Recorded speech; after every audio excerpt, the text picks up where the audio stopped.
Assalamualaikum warahmatullahi wabarakatuh. Selamat malam saudara-saudaraku dimanapun Anda berada, dari Sabang sampai Merauke, dari Miangas sampai Pulau Rote. Ketemu lagi dengan kami dari channel News Clan Official. Saudara-saudaraku yang kami banggakan, yang kami muliakan, kali ini kita akan informasikan tentang perubahan yang sangat signifikan dari perilakunya si Jongos, ya, si Jongos atau katakanlah budak atau katakanlah Muhyiddin dari Bib Lutfi bin Yahya, yaitu siapa lagi kalau bukan Gus Arya, ya. Saudara, sekedar kita ketahui dulu, Gus Arya itu di awal polemik nasab katanya mau mengawal tesis Kiai Haji Madidin Usman, sampai kemudian membentuk yang disebut dengan Laskar NKRI. Banyak para pemuda-pemudi yang masuk di organisasi besutan Gus Arya tersebut. Bahkan Gus Fuad Pleret juga Tengku Muda Kori sempat tertarik dan masuk bergabung di dalam organisasi yang dibentuk Gus Arya tersebut. Tetapi belakangan Gus Arya membela Bib Lutfi bin Yahya sampai kemudian mendapatkan protes yang keras dari Tengku Kori, sehingga terjadi perselisihan, kesalahpahaman terjadi antara Gus Arya dengan Tengku Kori, sehingga Tengku Kori pun harus keluar dari organisasi Laskar NKRI, termasuk Gus Fuad Pleret akhirnya juga mengundurkan diri dari Laskar NKRI, ya, dan beliau Gus Fuad akhirnya membentuk laskar sendiri disebut dengan Laskar Nusantara. Tetapi yang kita ingin bahas adalah perubahan yang sangat signifikan, perubahan dari perilaku akhlaknya Bapak Arya. Nah, sekarang ini malah diduga Gus Arya memfitnah orang pribumi, ya, yang semestinya harus dibela malah diframing oleh Gus Arya. Tetapi bangsa ini tidak semuanya bodoh. Ada Gus Ahsan, ada Gus Armada yang telah menampol dalam tanda petik, menggebuk dalam tanda petik, ya, ngerujak dalam tanda petik Bang Arya tersebut, ya, saudaraku.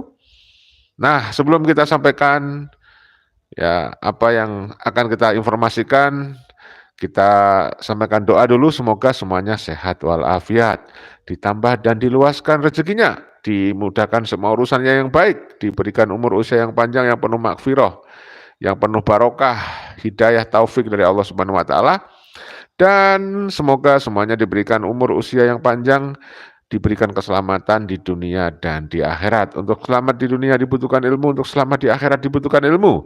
Tidak sedikit pun dibutuhkan nasab dari oknum-oknum Habib Ba'alawi yang terbukti secara saintifik berdasarkan kajian ilmu, kajian ilmiah, bukan fitnah. Ba'alawi ternyata tidak sebagai keturunan Rasulullah. Tidak terbukti pengakuan sepihak sebagai keturunan Rasulullah, tidak terbukti. Berdasarkan kajian ilmiah tidak terkonfirmasi, dan berdasarkan tes DNA jelas Ba'alawi mustahil sebagai keturunan Rasulullah sebagaimana yang disampaikan oleh Dr. Sugeng Sugiharto. Kembali kepada Gus Arya. Gus Arya sempat merosting Kiai Madudin. Ya, ya, kalimat-kalimat yang kurang ajar dalam tanda petik sempat keluar dari mulutnya si Arya. Memang Arya punya kebiasaan untuk menyampaikan kalimat-kalimat yang sangat kasar ketika dia merosting orang-orang yang tidak sepakat dan tidak sependapat dengan dia. Nah, kita sampaikan dulu bagaimana Bang Arya ini diduga telah memframing dan memfitnah orang-orang pribumi yang katanya memalsukan makam. Iya, tetapi otak intelektual diduga adalah Bapak Lutfi yang memiliki organisasi disebut Petanisia dengan kedok merawat kuburan-kuburan keramat yang terlantar. Dia kemudian melalui jongos-jongosnya, mukibin-mukibinnya, membalawikan kuburan-kuburan keramat yang terlantar katanya dia, ya. Jadi kesaksian-kesaksian sudah banyak, dan sehingga apa yang disampaikan Pak Arya ini tidak sesuai dengan fakta. Banyak yang sudah membantah, saudaraku, ya. Baik, kita sampaikan sebuah informasi dari channel Benteng Nusantara dari apa yang disampaikan Gus Arya. Ini adalah framing. Terbangkan dulu gift-nya. Donat paus tawar. Saya nggak mau ngomong di sini bongkar sesuatu nggak dapat apa-apa. Saya harus dapat sesuatu. Ayo, kalau sambil ini yang lain tap sambil dibagikan. Saya bongkarin semua masalah makam palsu. Siapa yang mendesain? Oke, terima kasih. Tentang makam palsu, untuk menjatuhkan Habaib, salah satu tokoh yang dianut adalah Abah Lutfi bin Yahya. Habib Lutfi akan di-framing sebagai pemalsu makam. Makam-makam dibalawikan dan lain sebagainya. Lalu betulkah Abah Lutfi itu memalsukan makam? Tidak betul.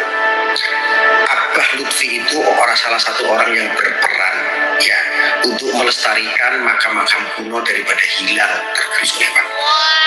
Nah disitulah momok-momok itu dijadikan andalan oleh mereka, seolah-olah Habib Lutfi kerjanya menyuruh orang untuk mencari makam untuk dipalsukan.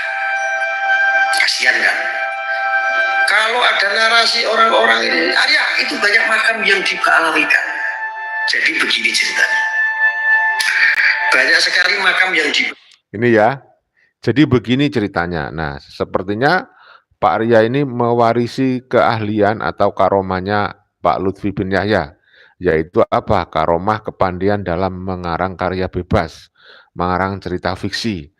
Nah, ini yang menurut kita ini adalah sebuah fitnah kepada orang-orang pribumi, karena faktanya banyak kesaksian kan, bahwa memang dulu ketika Pak Habib Lutfi belum menjadi pejabat negara, itu masih menjadi pemimpin tarekat yang seolah-olah memiliki otoritas keagamaan ya, dipercaya sebagai wali Allah, omongannya selalu dianggap benar. Sehingga banyak orang yang taklid buta dan banyak orang pribumi yang nurut aja yang seperti diceritakan dan diperintahkan oleh Bapak Lutfi ini. Sehingga banyak sekali orang-orang pribumi yang menjadi pekerja di tingkat bawah, menjadi eksekutor untuk membalawikan makam-makam keramat yang diduga otak intelektualnya adalah Bapak Lutfi bin Yahya. Beda dengan cerita fiksi yang dikarang oleh Pak Arya berikut ini ya. Saya sampaikan lanjutan cerita bebas, karangan bebas dari Pak Arya. Dibalawikan, yang membalawikan itu bukan para habib-habib atau bukan dari Pak Alawi, kebanyakan. Tetapi orang-orang pribumi sendiri. Dulu waktu sohor-sohornya istilah habaib itu sangat diminati oleh masyarakat, oleh umat. Maka ketika makam-makam keramat atau makam situs itu dikantolkan ada balawinya, pasti akan digutuk oleh para peziarah. Ini sangat menguntungkan sekali. Siapa yang melakukan? Yang melakukan adalah mereka sendiri, bukan dari Balawi, tetapi dari kaum-kaum sendiri yang pengen makam itu banyak dikunjungi oleh para peziarah. Motifnya mereka biar diziarahi banyak orang. Tetapi yang membuat itu bukan Balawi. Kebanyakan yang membalawikan itu orang-orang sendiri. Orang-orang pribumi sendiri. Hanya demi apa? Demi kotak amalnya itu banyak pemasukan. Dan dari mana? Dari para peziarah. Itulah. Kalau nggak percaya, silahkan buktikan. Makam satu aja dipalsukan dan yang membuat itu nggak ada. Silahkan buktikan. Makam satu aja dipalsukan dan yang membuat itu nggak ada. Nggak ada.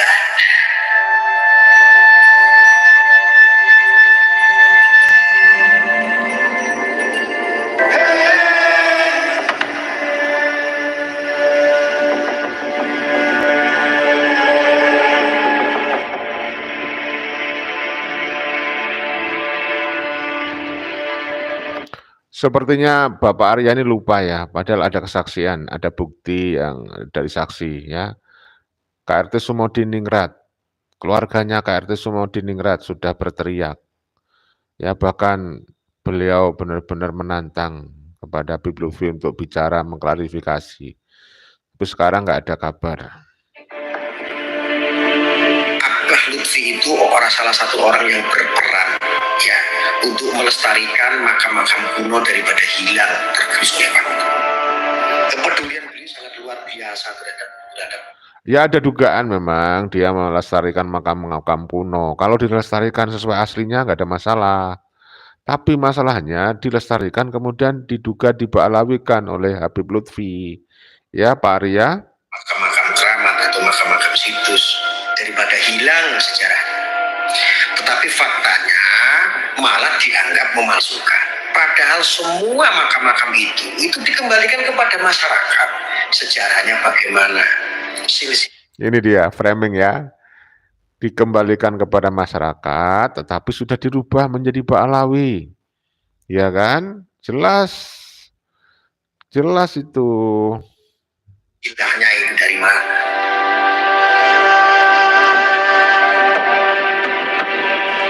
Kemudian sejarahnya dirubah. Ya, ada yang bersaksi masalahnya.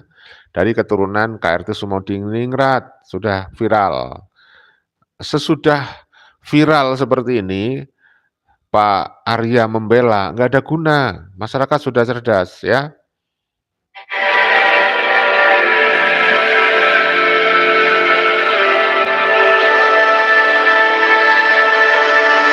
Bahwa praktek Habib Lutfi bin Yahya mengidentifikasi makam-makam kuno sebagai makam wali melalui mimpi dan visi spiritualnya telah berjalan lama. Nah ya, jadi dia menjadi orang yang katanya punya ilmu ronsen melalui mimpi. Masa Arya begitu percaya ya? Makanya kita pertanyakan, sehat nggak sih sebenarnya akalnya Arya nih? Apa namanya, itu satu hal, itu satu poin itu. Nah dulu waktu awal sebelum saya nulis buku, saya tulis bukunya Syekh Maulana Samsudin merujuk dari Habib Lutfi. Dulu waktu awal masyarakat membantah seperti itu kasus. Nah itu awal, ya monggo orang-orang dengan mengatakan pernah, itu konflik biasa. Tapi ingat, meskipun Habib Lutfi punya kepandian ilmu ronsen tadi kuburan, punya ilmu kepandian secara spiritual itu, tapi Habib Lutfi punya data konkret valid dari data. Itu kelebihannya di situ.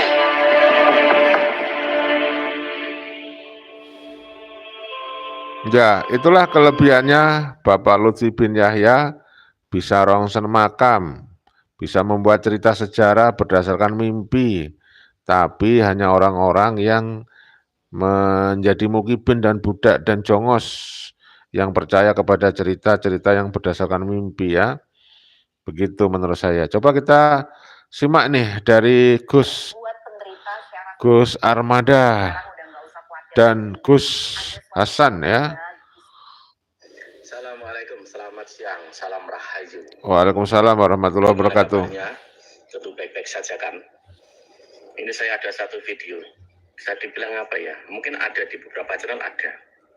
Tetapi memang saya amati lebih banyak orang yang belum ngeh gitu loh. Sebenarnya apa yang dilakukan mereka itu sistem apa toh? Perang narasi.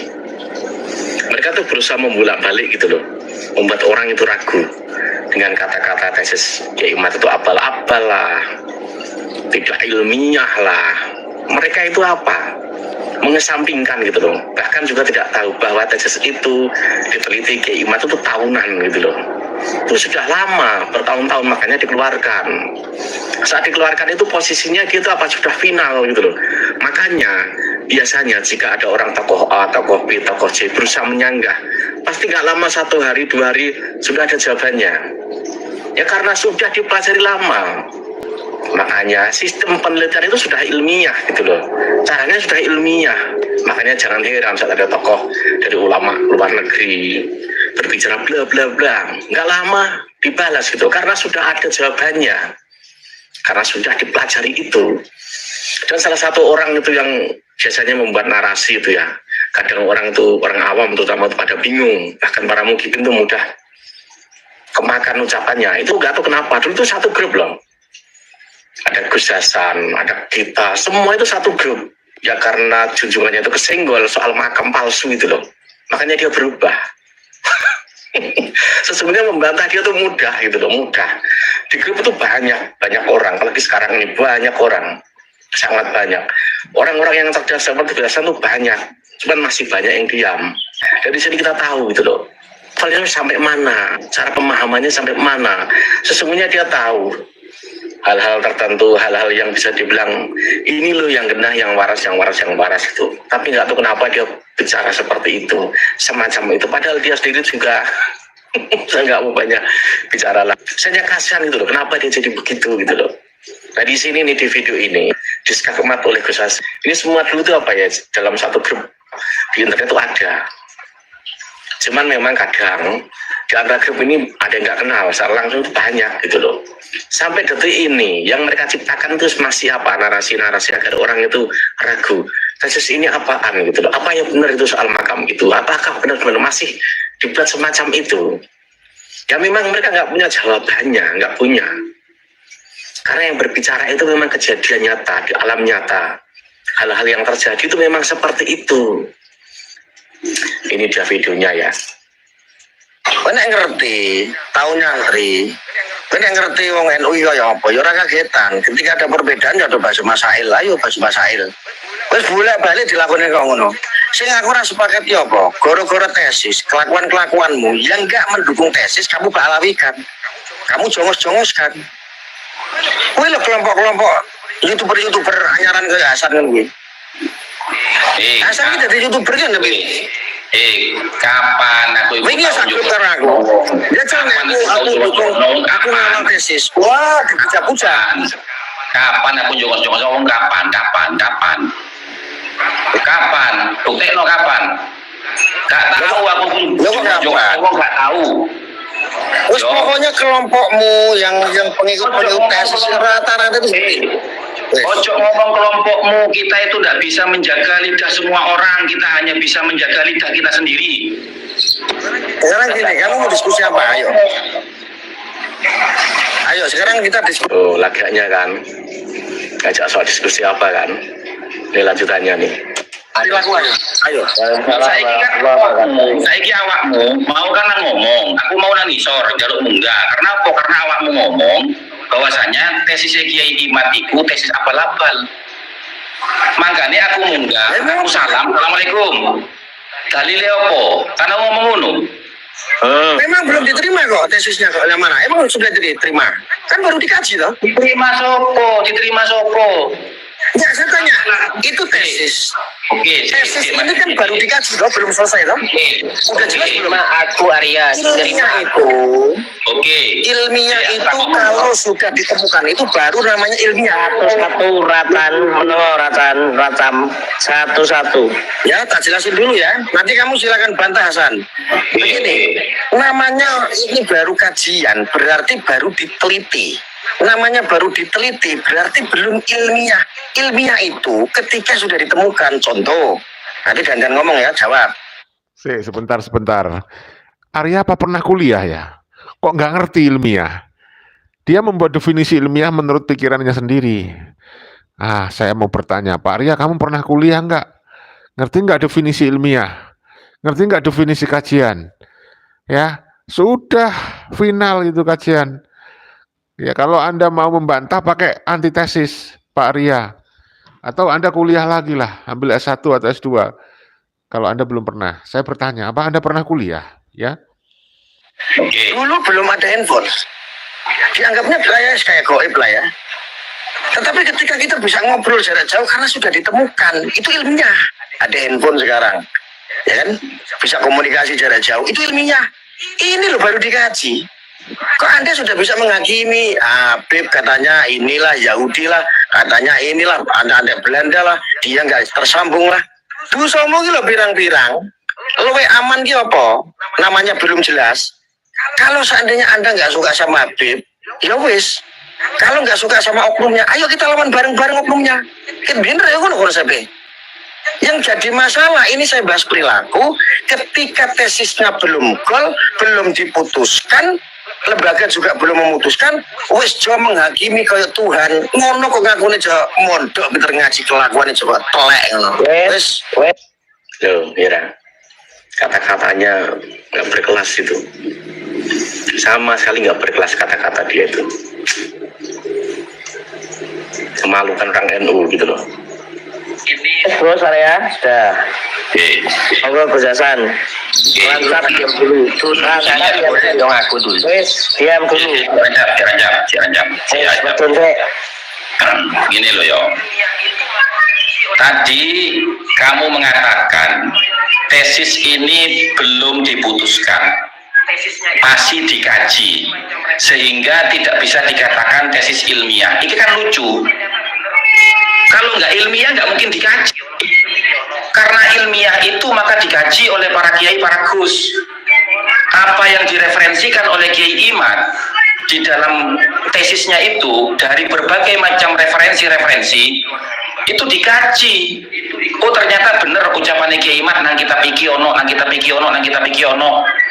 Itu namanya kajian ilmiah. Dan mohon maaf, sampean itu gak ngerti tesis. Yo mohon maaf yo, Ki Abdullah Tamamunji, Ki Ubaidillah Tamamunji keluarga Rembang. Itu ikut mengkaji. Para profesor Dr. Soleh juga ikut mengkaji. Kasihan Pak Arya ini ya. Kasihan aku sama Pak Arya. Pak Arya lebih baik kuliah ya. Kuliah ke Dr. Ubaidillah, kuliah ke Dr. Soleh ya. Itu orang-orang akademisi ya.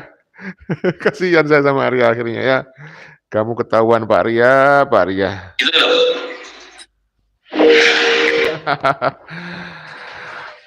Pak Arya, kapan Pak Arya tobat nih ya? Seperti misalnya At-Talidi, Al-Idrisi, Al-Hasani dari Maroko ikut mengkaji. Awakmu lame akon-akon nakoba internasional iku opo? Ya sepurane. Aku yo sik mlebu keluarga Sidogiri Bani Asror aku. Jadi lek awakmu ngomong ku hati-hati. Sing tak protes iku kamu boleh berbeda pendapat. Silakan, itu bebas, hakmu itu.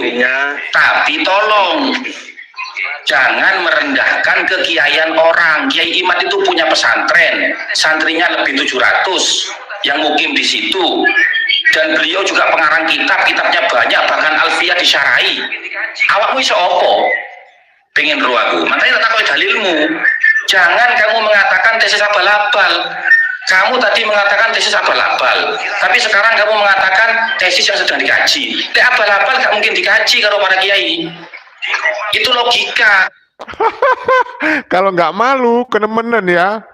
Kalau Pak Arya nggak malu, kita pertanyakan akal warasnya. Apa Pak Arya masih waras? Benar-benar sebuah uppercut dan luar biasa. Ini dari Gus Hasan ini luar biasa ini ya. Mantap ini Gus Hasan ya. Kalau pakai logika gitu loh. Mohon maaf ya, tak kasih tahu. Silakan tanya sama teman-temanku, termasuk Raden Wijaya ini yang sering datang ke Komalku, termasuk Rancap yang datang ke Komalku. Di Komalku itu ya, kalau orang mau naik, kemudian dia tidak bawa referensi dalam berargumentasi, tak dokno ya aku. Sekali lagi, dan yang terakhir, Habib Soleh Al-Atos, Habib Ali Al-Jufri itu naik di Komal saya, diskusi ilmiah, santai, bermutu, berbobot, dan membuahkan satu kesepakatan bahwasanya beliau akan mencari tentang kitab sezaman. Gak kaya awakmu nyocok tok, menurut. Iku Habib loh. Nih, tak tantang awakmu dalil ke aku. Kayak kitab yo, ayo. Saya itu hanya sedikit meluruskan. Ini bukan berbicara soal ilmu, tetapi soal perilaku. Kalau berbicara ilmu, saya rasa tidak ada yang ahli nasab di sini, di room ini. Dia berbicara soal perilaku, tapi dia nggak ngelihat perilakunya seperti apa. Dia bilang nggak ada yang punya keahlian nasab. Kata siapa? Mau perilakunya sendiri juga dipertanyakan. Ada. Ini loh salah satu narasi yang kadang diterima para mukibin itu jadi, aduh, lanjut aja deh. Bahkan di Indonesia aja belum tentu ada yang ahli nasab. Saya bahas perilaku di sini. Atau penelitian itu ilmiah. Itu baru proses. Saya meluruskan. Contohnya begini. Mungkin yang dimaksud Hasan ini adalah bahwa sinyalmu api isik, Go. Kenalnya nanti ketika jadi bubur, baru penemuan ini loh, nasi beras dimasak jadi nasi, nasi diproses bisa jadi bubur. Itu baru penemuan, yang baru proses kok. Artinya ketika saya bilang bahwa tesis ini belum jelas alias labal-labal, sah-sah saja. Lah memang belum mateng kok, belum jadi kok. Kalau baru cuma penelitian, baru kajian, itu adalah proses. Tetapi salah kalau ketika Anda menganggap ini ilmiah. Ilmiah itu harus sudah ditemukan. Belum jadi bagaimana? Statementnya udah jelas kok. Belum jadi dari mana, kemana pikirannya Arya ini ya. Mudah-mudahan sadar seperti TIJ, seperti Bang Mahesa gitu ya. Ilmiah itu harus sudah ditemukan. Belum jadi bagaimana? Statementnya udah jelas kok. Hikmat berkata bahwa Ba'al itu tidak ada keturunan dari Kanjeng Nabi Muhammad. Sudah fake gitu loh. Kok proses bagaimana sih? Panggil profesor di sini. Betul nggak apa yang saya sampaikan? Oke. Aku jawab ya. Saya Gus. Ya. Mohon maaf. Ini saya mengomentari atau memberi sebuah kata-kata buat Arya. Kalau Arya bilang Gus Hasan itu Hasan, saya juga bilang Gus Arya itu Arya, sesuai dengan Arya juga. Ya. Dan saya juga sering melihat di TikTok tentang cocote Arya itu. Arya itu bukan sekali dua kali, banyak di TikTok itu yang seluruhan mengatakan yang tentang perbedaannya itu dengan bahasa yang kotor-kotor seperti tai, seperti tadi itu mengatakan tai apa itu kan sudah muncul dari mulut. Oh iya terus lanjut. Cepat mengatasnamakan pembela NU, orang NU, apalah segala macam, tapi kok seperti itu mulutnya gitu loh. Sporana, gini, itu aja. Itu ya. Oke, ini loh. Ini si Arya ini nggak ngerti tentang masalah ilmiah itu apa, sehingga dia berani mengatakan tesis itu abal-abal. Sudah baca belum itu seperti apa? Kemudian isi dari tesis itu dikomparasikan dengan kitab-kitab yang direferensikan oleh Kiai Imad. Betul enggak tukilan-tukilan Kiai Imad di dalam kitab-kitab nasab itu? Kalau betul adanya, diterima atau belum oleh PBNU secara resmi, itu sudah dikatakan ilmiah. Kalau seumpamanya kita menulis satu risalah, ya kan? Terus ternyata kita kutipan-kutipan yang ada di dalam risalah itu tidak bisa terkonfirmasi di dalam kitab-kitab yang muktabar, baru itu dikatakan abal-abal, tidak ilmiah. Diulangi lagi coba. Diulangi lagi Gus, kurang jelas. Arya. Oke, begini. Sampean itu tidak ngerti sebenarnya apa itulah arti daripada ilmiah itu. Ya, ilmiah itu artinya sebuah risalah atau catatan atau tesis atau kajian ilmiah yang sumber-sumbernya itu jelas, bisa terkonfirmasi oleh kitab-kitab nasab yang muktabar sesuai dengan apa yang direferensikan oleh Kiai Imad dalam penulisan tesisnya. Bisa dikatakan abal-abal kalau sumber-sumber yang dicantumkan oleh Kiai Imad ternyata setelah dikaji tidak terkonfirmasi di dalam kitab-kitab yang muktabar. Artinya Kiai Imad berbohong. Ini kan Kiai Imad tidak berbohong. Memang tidak ada ulama ahli nasab yang mencatat nasabnya Ba'alawi sejak abad ke-5 di mana Ahmad bin Isa itu hidup sampai abad ke-9. Tidak ada. Awal asal muasal pengisbatan nasabnya Ba'alawi itu bermula dari kitab Al-Furqatul Musiqah yang ditulis oleh Syekh Ali bin Abu Bakar Asy-Syakran pada abad ke-9.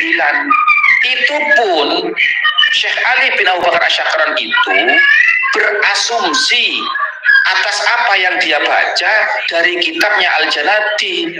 As-Suluk fi Tabaqatil Ulama wal Muluk, di mana dua kitab itu bukan kitab nasab tapi kitab sejarah.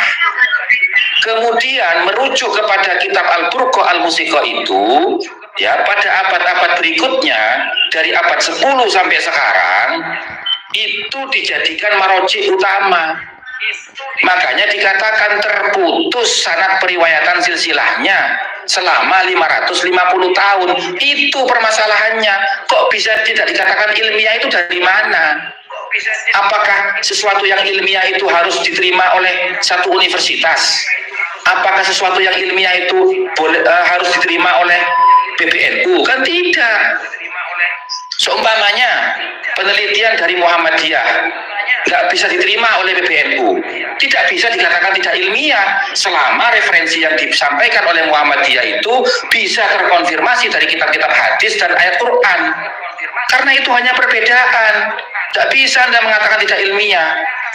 Nah kemudian, ya kan, penemuan-penemuan dari orang-orang non-Islam yang kemudian dimanfaatkan oleh orang-orang Islam, apa bisa dikatakan tidak ilmiah? Hanya karena yang menciptakan itu orang non-Muslim? Kan tidak bisa begitu, gitu loh. Yang namanya proses, itu kan perlu pengkajian. Nah, sesuatu yang dikaji itu namanya ilmiah. Kalau proses tidak melalui pengkajian itu namanya bukan ilmiah, gitu loh. Coba sampean belajar di Wikipedia, nggak usah sekolah. Bukan Wikipedia itu. Yang disebut tesis ilmiah itu apa sih?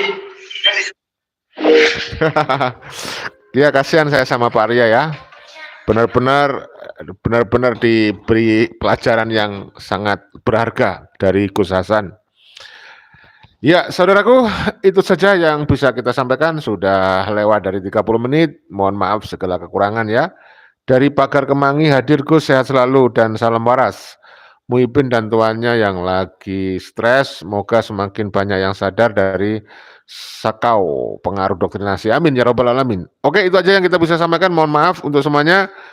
Pada Gus Arya, mudah-mudahan video ini bisa menjadikan bahan untuk berintrospeksi diri, menambah ilmu, menambah wawasan, banyak literasi lagi ya.